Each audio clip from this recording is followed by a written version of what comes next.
for this, I will not have any lectures, but I'll have you read references of books and PDFs. So for this plate, it will be about deployable structures. This will be a by group. Pwede kayo shut up. By group and by individual. Okay? So in this plate, yun. Wait lang. In this plate, you're required to engage with provided readings and references on disaster risk reduction and management as well as evacuation planning. So specifically, you are tasked with the following readings. So first, you have the Sendai Framework for Disaster Risk Reduction for 2015 to 2030.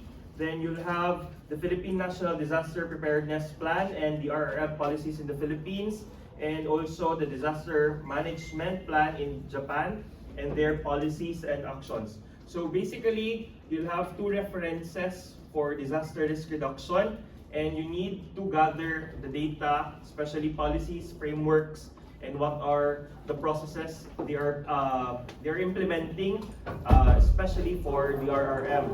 Then, yun, after familiarizing yourself with these documents, identify and discuss the common policies sa group nyo. So your group will still be the same sa inyong tensegrity na plate. And yun found in Sendai Framework and DPP, and yun that directly influence the design build of the environment. Bakit yun siya, sir, saan deployable doon? So because of that, I want to integrate yun na part in your process kasi there's no parang may connect nga, especially for DRM and deployable structures. Usually, pag deployable structures, these are structures na ginagamit temporarily for facilities na for emergencies or yung mga biglaan. So nakikita niyo yung mga tent, di ba? Pag example, in barangay na ay mamatay, tapos you want to extend help, di ba? So the barangay or the LGU will send tents. Or like for example, yung typical na tent housing na nasa gym.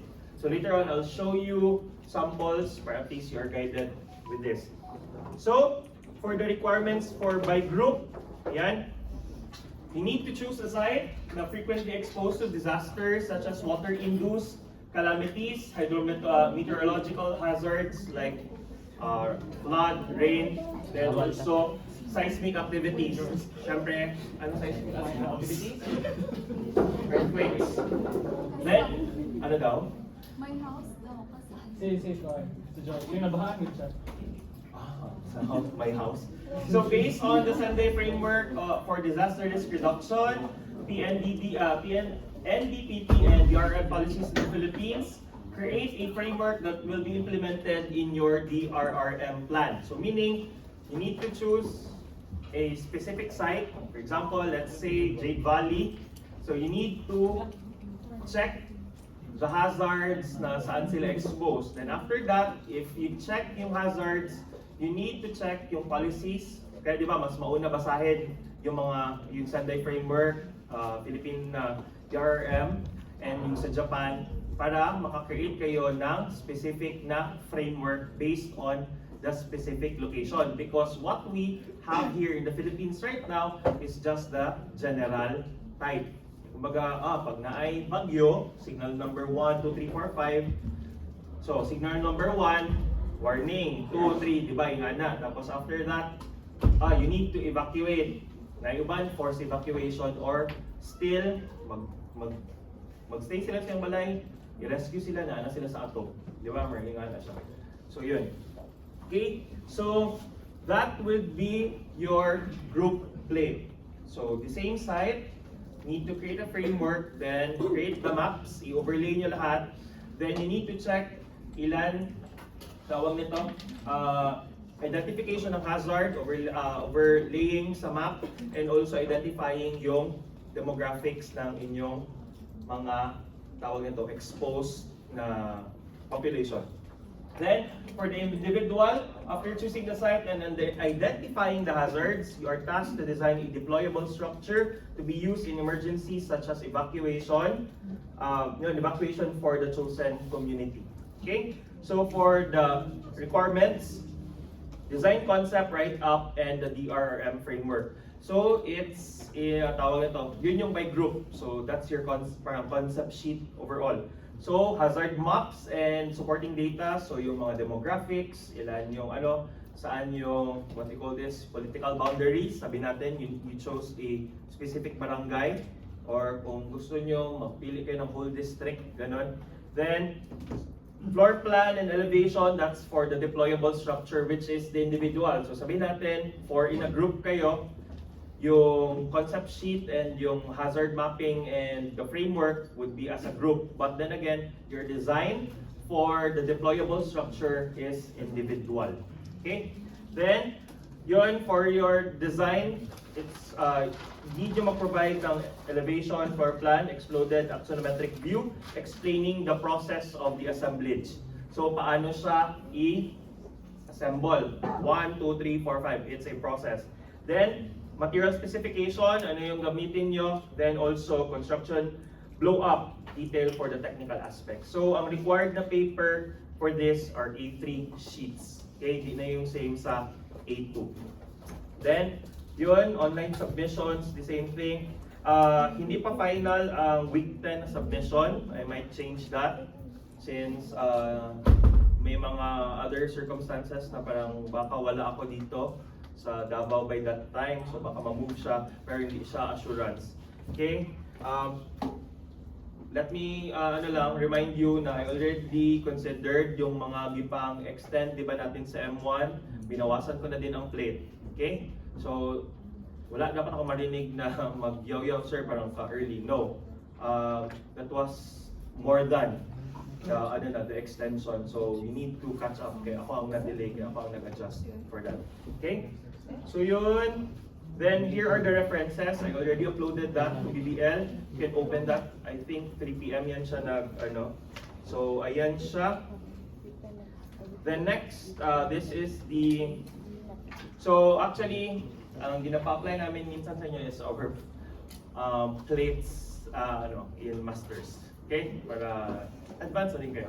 Okay, so this is an example for a disaster risk reduction management na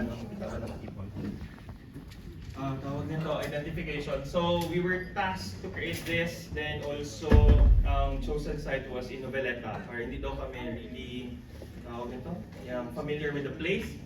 So by group ito, sabay ka ni Ma'am Josa. So bale, this is just the overview of the framework. So actually, i-upload ko din yan for you to check para at least hindi na nyo basahin yung 400 pages plus. So please check on this. Yung framework, ayan. You have this already. Yan, so at least ma-check niyan.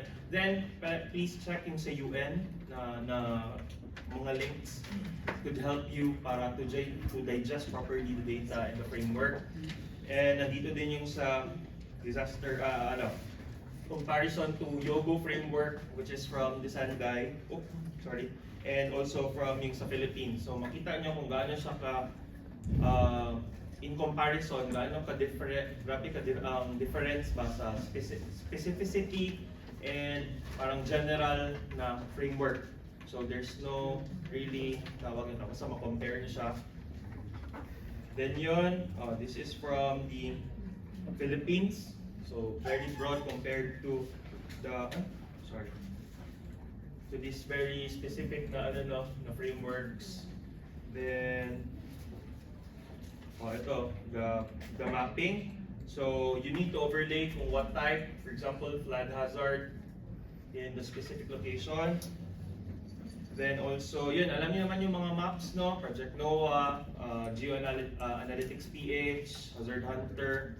Yun, so check on that. I think naturo na din yung iba. So Geoanalytics PH, hindi niyo siya ma-open yung parang ma-overlap niyo lahat-lahat ng tawag nito, ng disaster, but single disaster lang per area. But then again, ang maganda doon is you have the demographics. You could download the PNG file of the table and naka-identify yung age ng demographics na highest to lowest na tawag nito, vulnerable during those specific tawag nito, disaster hazard exposure. Okay? Yun. So ito for storm surge. Then ito yung na-come up namin na framework for our group. Okay? So mostly of first naging part is identification of the risk. Yeah, that's why important yun sa mapping. Then after that, stages of framework. Under it is prevention and mitigation, disaster preparedness, emergency response and recovery, and rehabilitation. Then after that, evaluation of potential risk. So kumbaga, instead of acting while going to experiencing the hazard, dapat beforehand. Okay? Then, strengthening the government, then response once nangyari na, then rebuild because again, there will always be damage. Okay? So, but the framework for disaster risk is parang lessening the damage, fast tracking ng help, and also yun, may iwasan kung ano pa yung mga future or parang future proofing, okay? Resiliency. So yun, so mostly ang naging part sa amin kasi mangrove conservation because a lot of a bigger part of this location, especially here, may mangrove forest. Tapos, actually kung sabihin nyo, yung area, it's not actually a good location for living. But that's a municipal na ano no, na level. A lot of ilang thousands of people, pero hindi siya livable. Okay? So, yun. Then, ito na yung gipang render namin. Okay, then, for the maps and everything, this is a reference kasi merong isang fifth-year student na thesis about disaster risk and evacuation plan. So, we'll share you yung kanyang drawings and example kasi dito ko nakita yung structure niya. Okay?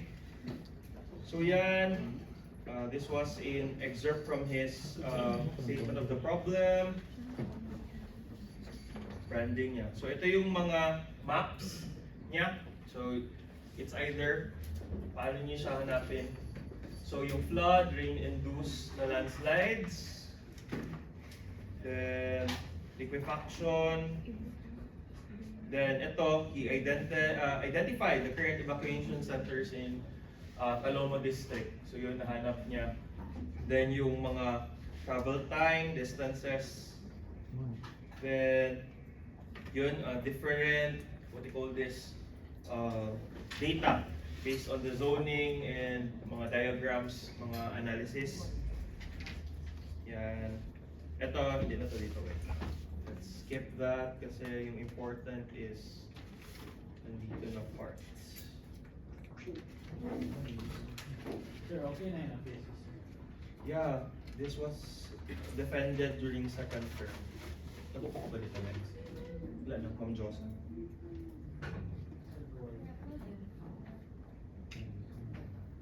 Ito, this is what I'm looking for.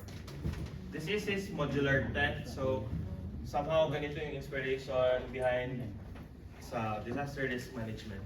So this is what I'm really looking for sa part sa individual. Okay? No need to design na parang connected ang inyong designs. Hindi siya required, but then you need to have your own design. Okay?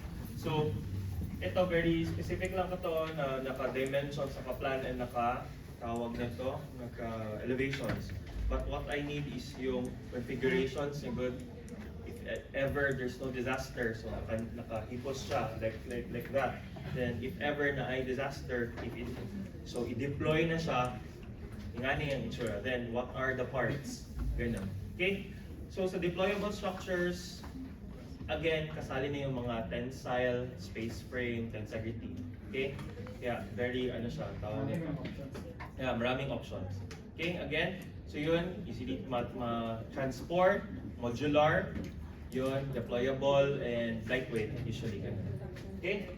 So considerations also, eto, nakakonsider kasi ito siya with his design for the evacuation center. Pero hindi kayo required magawa ng evacuation center ha. Just the tent lang as the deployable structure. So, please assume na by family ang kailangan nyo i-cater. Okay? So you need to check the status also in the specific location na mapili nyo. Like sabihin natin, the demographics for one family, usually 4 to 5 members. So that should be your consideration when it comes to designing your tent. Okay? Hindi ko kailangan ibigay lahat ng details. You need to check on that. And yun, makita nyo din siya sa framework. And yun. Yeah, so one model only. Okay? One model. Huwag i-complicate ang cells. Okay? Parang same sa DepEd. Ang sabi ko, gawin nyo lang siya na modular. I-redesign nila ang DepEd schools. Okay? I-redesign nila na gawa sila ng bagong color palette. Nagawa sila ng bagong material. Yun. Okay? So like for example, ito yung naging translation. Tapos within the distribution, then kung tingnan nyo materials niya, kayo na bahala. So sir, pagpasa namin, may group pa rin, pero yung designs namin. Yeah, dapat yung designs. Pero pagpasa nyo, compiled pa rin siya. Then, per designer, yun eh. So like, kung mag-report na kami, by group, kasi individual sa design. Yeah. By group, like for example, you presented, so this is our chosen site, Matina Aplaya. Then in Matina Aplaya, blah, blah, blah. So after that, here are the proposals for the different deployable structures. Okay, Simon, Pius, Jasmine, Marga, ganun. Okay? So just apply again your, tawag nito, the layouts, no? Para at least easier to read and navigate in designs. And I would really appreciate pag maganda talaga ang inyong framework and ang inyong mapping. Okay, para at least makita. And I think it's very related to your design and your planning. So hitting 3 birds with 1 gun. So yun. Tapos, an update, we'll be having a meeting by Monday for the service learning for the whole class. So, just wait lang for the update. But I will, aside from the service learning, you will have your last research na plate for building tech for M3. Tapos the rest would be the service learning. Okay? So yun. Bali, ang grading nun would be 50-50. 50 for service learning, 50 for the individual. Okay? Any questions or clarifications or tawag nito? Violent reactions? Yes, Briss? Allowed ba kami, sir, na mag-similar lots or similar areas po, sir? Dapat hindi mag-the same locations. Davao is really big. So please, Within section, sir, or like within the section, sa section. Di pwede mag the same section. Okay? Per section, sa class, for example, 331, bawal may ka-the same, pero pwede may ka-the same sa next section. Sir, may like specific required na specific vicinity, sir, or like barangay lang yun, or I think better if you use barangay para mas makalculate nyo properly ang demographics tapos specific boundaries. Okay, sir. Others, question.